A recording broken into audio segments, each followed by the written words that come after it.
Brought you by Meghdoot herbal. मुझे diabetes है। मेघदूत मधुशून्य ये हाई ब्लड शुगर और ब्लड प्रेशर को कंट्रोल तो करता ही है, साथ में ये मुझे काफी एनर्जेटिक रखता है। मेघदूत मधुशून्य खाओ, फिट एंड फाइन हेल्थ बना। अन्ना का जो आंदोलन था वो आंदोलन था करप्शन के विरुद्ध।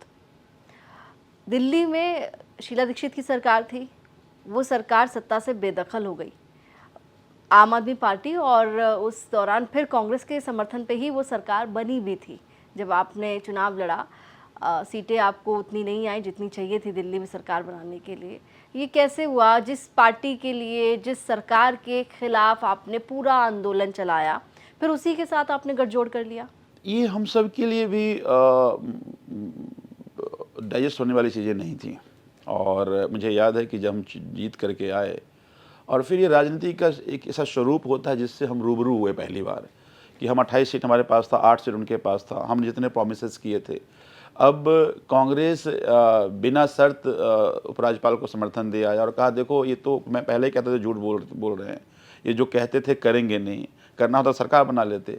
और फिर हम ऐसे फंसे हुए थे कि अगर हम नहीं करते हैं तो उनका जो ये आरोप है कि नहीं ये कर नहीं पाएंगे। मैं तो पहले ही कह रहा था इनको कुछ पता नहीं है राजनीति के बारे में, कुछ भी प्रोमिसेस कर देते हैं।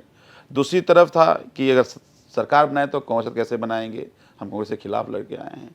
फिर तय ये हुआ कि जनतंत्र में जनता मालिक होता है। फिर पूरे दिल्ली में सभाएं करी गई कि क्या करना चाहिए। मेजॉरिटी लोगों ने कहा कि नहीं सरकार बना लो, आप प्रोमिसेस पूरा करो। और फिर लगा कि ठीक है जनता कह रही है तो फिर कोई अपना पर्सनल कोई स्टेक नहीं। तभी मैंने कहा कि सिद्धांत में उलझ करके सॉल्यूशन को ना छोड़ो, सॉल्यूशन क्या है वो बात करो।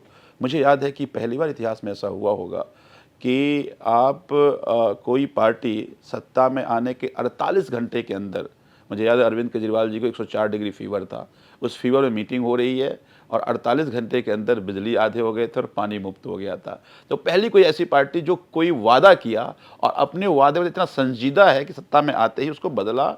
और 49 दिन ही सरकार चली थी, क्योंकि फिर हमारा जो लोकपाल का मसला था उस पर कांग्रेस पीछे हटी, बैकफुट में हट गई। ये भी इतिहास में पहली बार ऐसा हुआ कि कोई पार्टी प्रोमिसेस की थी, उस प्रोमिसेस को अलायंस पार्टनर पूरा नहीं होने दे रहा है तो हम सत्ता छोड़ देते हैं। पूरा देश सन्नाटे मांगे, ये कैसे हुआ, ये तो नहीं हो सकता, कोई मुख्यमंत्री पद कैसे छोड़ सकता, वो पहली बार बना है।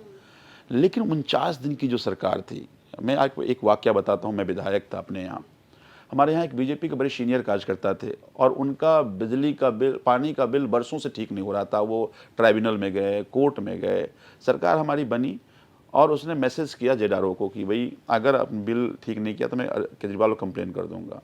उसने बोला कि भाई साहब अगले ही दिन बिल ठीक करके मुझे मैसेज आया कि आप चेक कीजिए आपका बिल ठीक हुआ। बोला ये तो चमत्कार था। तो वो जो 49 दिन की गवर्नेंस लोगों ने देखा, उस गवर्नेंस को लोगों के जहन में आ गया और एक कारण 2015 में फिर एक हिस्टोरिक मैंडेट आया।